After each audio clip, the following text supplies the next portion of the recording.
Olá pessoal, aqui é o Velgas. Hoje, dia 1º de março de 2022. Vamos falar agora aqui sobre a economia do inimigo da Ucrânia, que é a Rússia.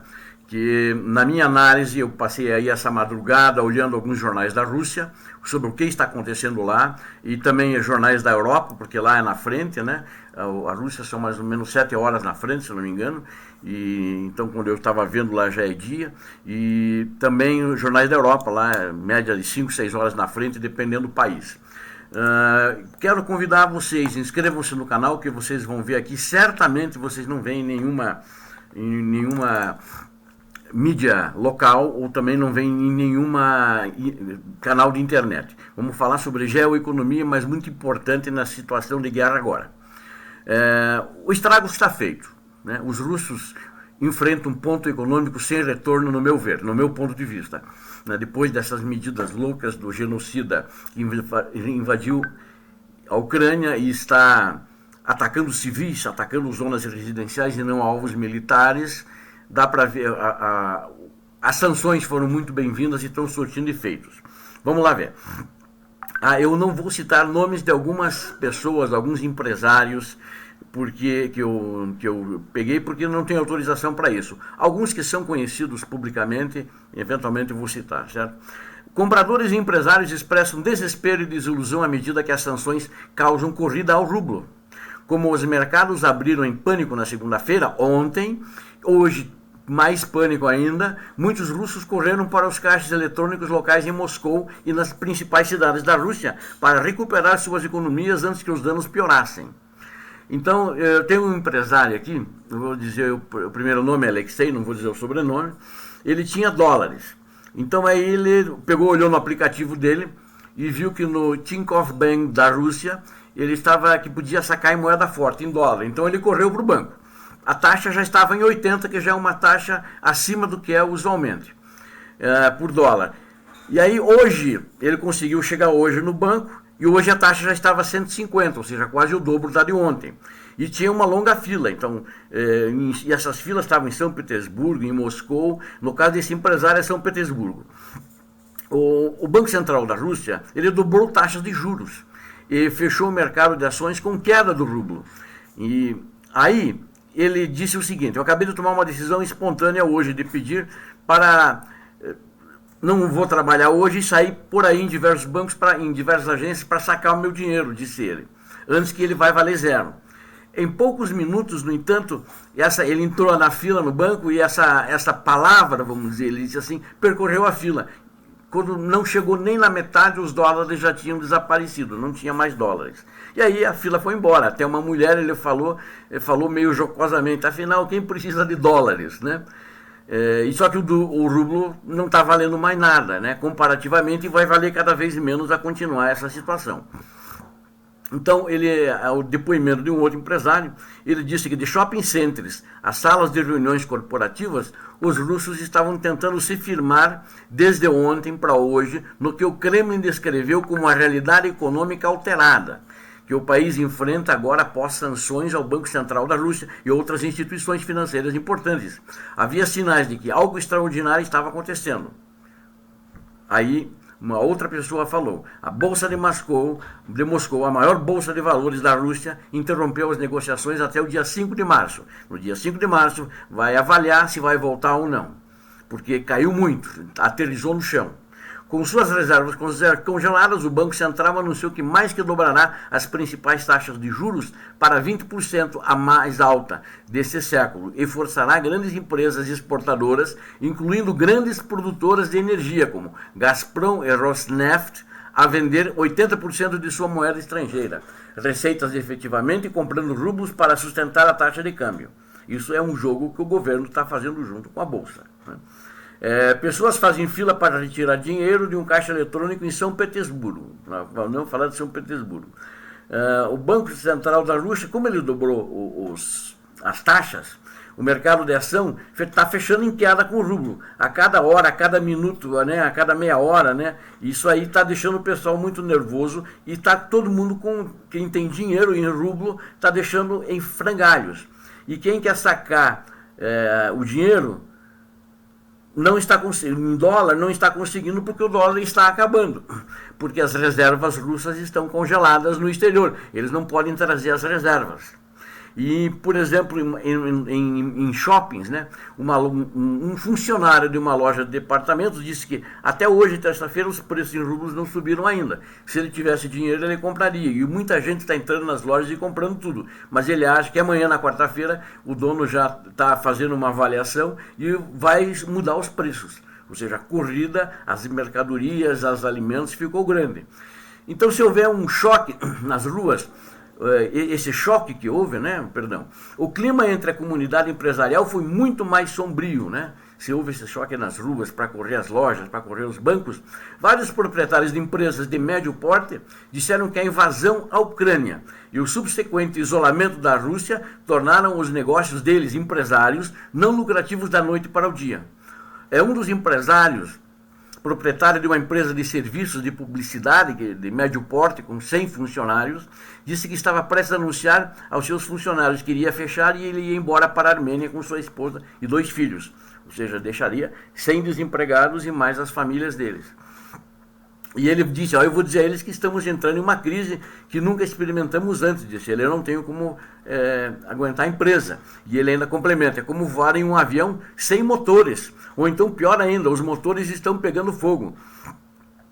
Então, essa empresa, para você ter uma ideia, ela lida com contratos de marcas internacionais, como a Pepsi-Cola, montadores como a Volkswagen, e estava crescendo em janeiro de 2022, um recorde para eles. Agora, muitas dessas marcas estão saindo da Rússia, já avisaram a ele, então estão encerrando os contratos, né? E tem um outro empresário que tem também centenas de funcionários em indústrias de alimentos e bebidas e turismo, sentiu que estava completamente no escuro sobre o futuro, sobre o governo de Vladimir Putin, é o que ele falou. Nós não temos nenhuma ideia do que ele fará a seguir, disse ele. Ninguém na comunidade empresarial tem a menor ideia.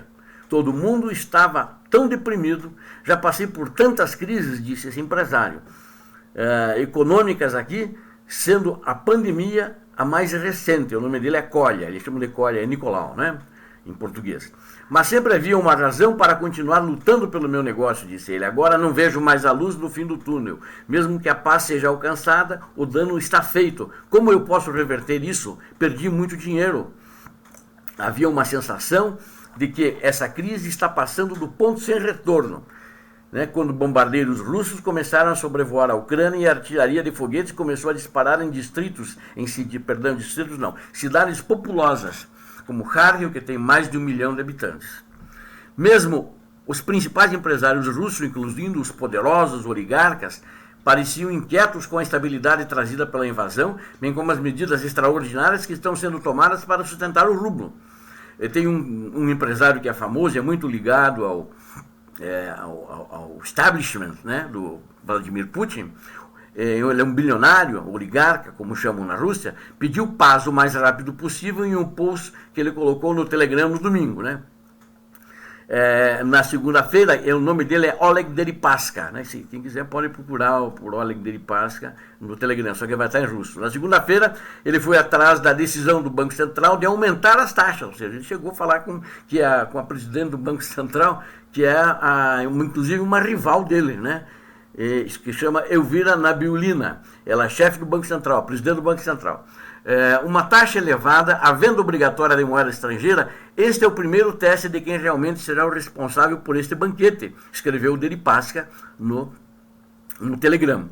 Quero muitos esclarecimentos e comentários inteligíveis sobre a política econômica dos próximos 3 meses. Eu preciso tomar decisões nos meus negócios. Estou perdendo muito dinheiro. À noite a resposta foi... Aí à noite o Vladimir Putin fez uma reunião com os grandes empresários, né? E essa resposta, na realidade, foram ainda medidas mais draconianas, né, que não agradaram aos empresários, incluindo limites rígidos, e nem aos médios empresários, e nem o povo. Incluiu limites rígidos para transferências de dinheiro para o exterior. Medidas foram anunciadas após um encontro que ele... não, são palavras deles, dos empresários. Fúnebre entre autoridades econômicas e Vladimir Putin. O Putin não quis nem papo.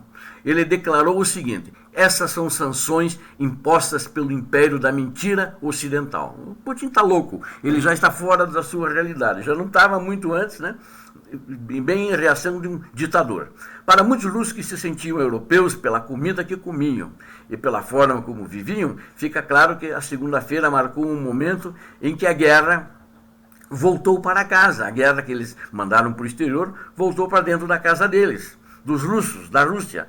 Acho que as pessoas vão ficar com medo de gastar dinheiro, disse um médio empresário, mas de grande porte, assim, um empresário, que ele tem dono de uma rede de restaurantes e empresas de turismo.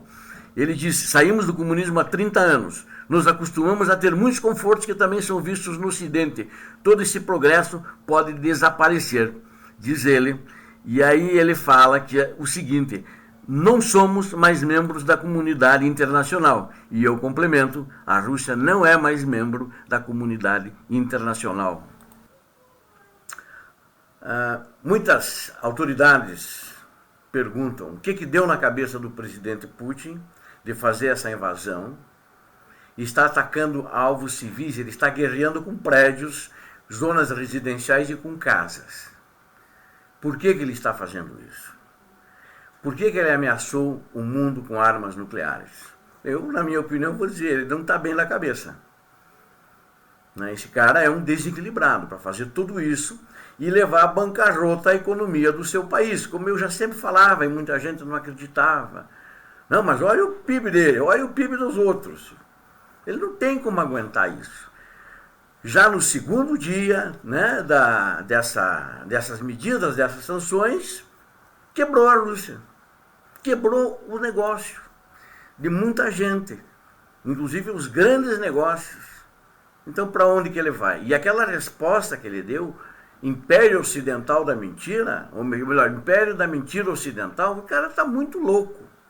Ele acha que pode matar impunemente, né? Muita gente, mesmo aqui no Brasil, tem uma posição contrária à minha. Não, ele é conservador, ele é contra o Biden, mas ele é Trump. Pô, vocês são loucos, ele é contra a humanidade. Não pensem assim. Qualquer pessoa que atenta contra a vida, nenhum governo tem o direito de atentar contra a vida de ninguém, de um outro povo. Ele odeia a Ucrânia. Ele construiu uma mentira para ele mesmo, tem a cara de pau de falar na televisão que a Ucrânia nunca existiu. Ele fala isso.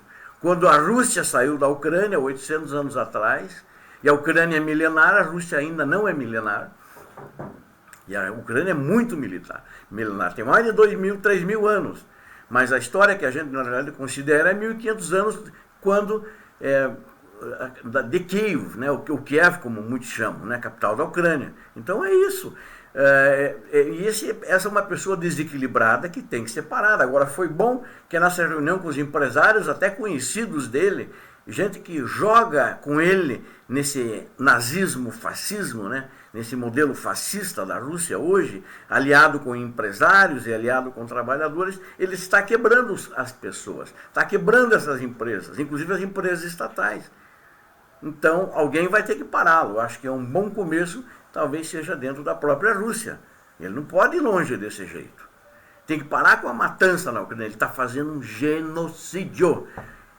Putin, o ditador da Rússia, está fazendo um genocídio dentro da Ucrânia, matando mulheres, velhos, crianças, atacando prédios, atacando casas. É isso que o Putin está fazendo. Quero agradecer a vocês que estão assistindo esse vídeo. Você assistiu até aqui, com certeza você gostou. Essa análise geoeconômica sobre a Rússia e os impactos da guerra que está tendo na Rússia, vocês não viram em nenhum canal aqui, tenho certeza, e nem na mídia escrita, provavelmente não viram. Deem o like e conto com você para inscrever-se no canal. Venha comigo. É importante que vocês vão cada vez mais ter sempre notícias inéditas. Muito obrigado a todos, compartilhem com suas redes sociais. Deus abençoe a todos vocês e as suas famílias, mas principalmente orem pela Ucrânia, orem pela paz no mundo. Deus abençoe a Ucrânia, Deus salve a Ucrânia, glória à Ucrânia, Deus abençoe o mundo, Deus abençoe o Brasil, glória ao Brasil. Paz e bem.